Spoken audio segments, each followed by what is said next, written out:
Entrevista Central. Hoje entrevistamos o crítico de cinema Luiz Zanin Oríquio.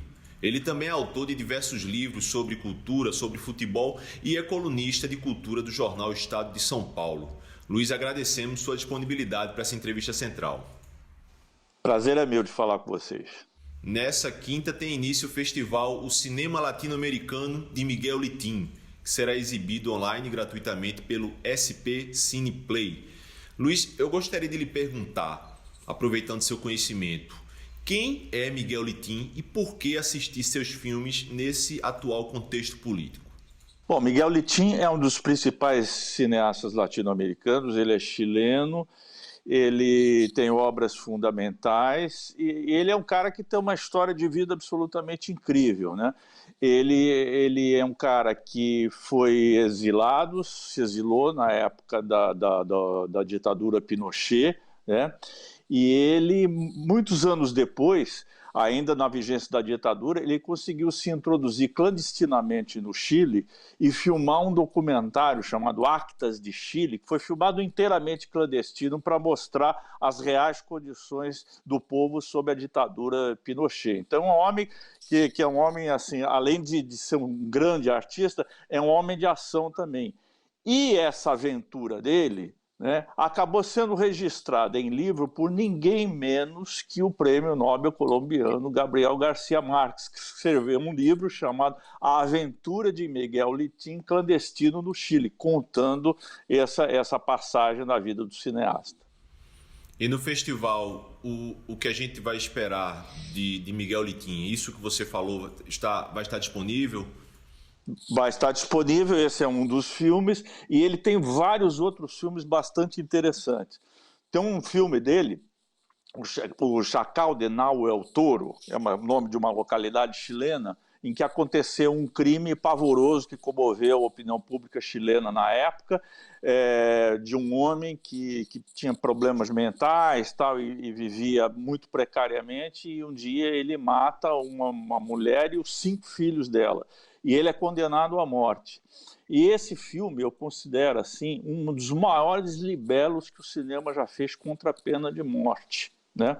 É considerado uma obra-prima da cinematografia latino-americana e mundial. Esse filme também está disponível. Recomendo também um filme dele chamado O Recurso do Método, que é baseado no Alejo Carpentier, no grande escritor cubano Alejo Carpentier, que é um estudo sobre as ditaduras latino-americanas, sobre o autoritarismo e as ditaduras, os déspotas latino-americanos. Como você vê, é um filme de grande atualidade para nós brasileiros. Como você vê a relação do brasileiro com o cinema latino-americano? Nós somos, digamos, nós assistimos cinema latino-americano?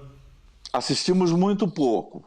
Por sorte, existem alguns festivais, como, por exemplo, essa mostra que está tendo aí, que é de grande utilidade para nós todos, né?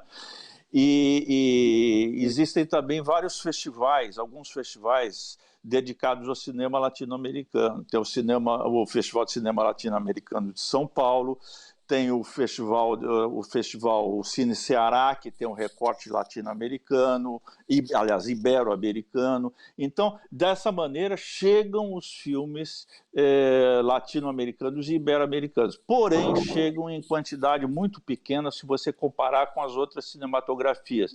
Nós ainda estamos de costas para o nosso continente, de costas para os nossos vizinhos do ponto de vista cultural. Seria muito melhor que a gente se aproximasse mais, porque são culturas que, apesar de distintas, têm muito a ver, têm muita proximidade política, histórica e geográfica. Infelizmente, culturalmente, a gente olha muito mais para a Europa e muitíssimo mais para os Estados Unidos do que para os nossos vizinhos.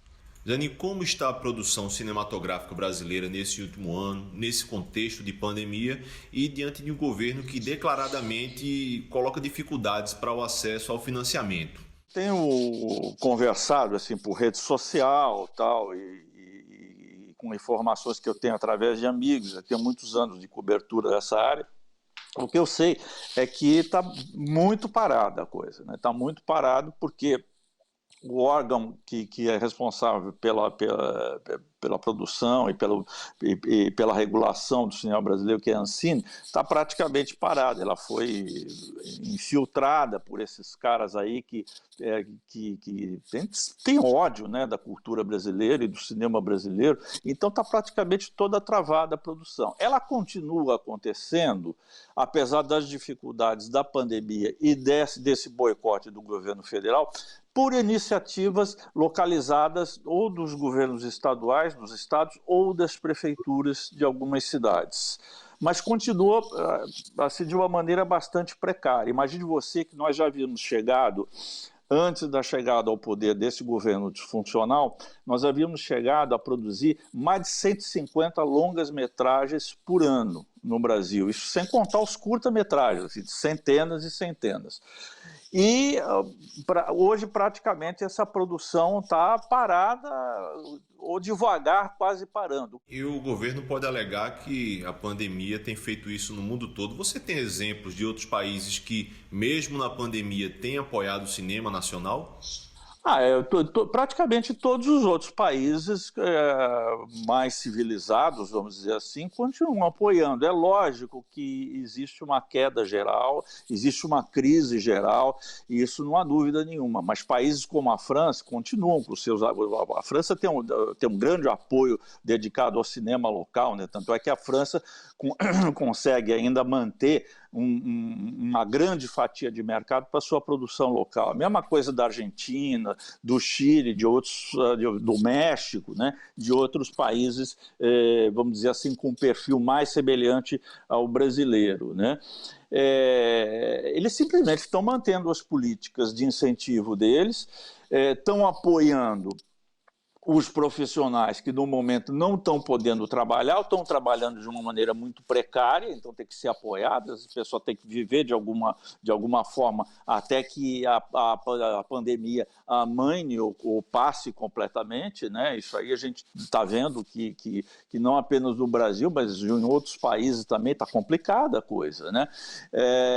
Então, esses países estão mantendo as suas linhas de apoio, o que não é o caso do Brasil.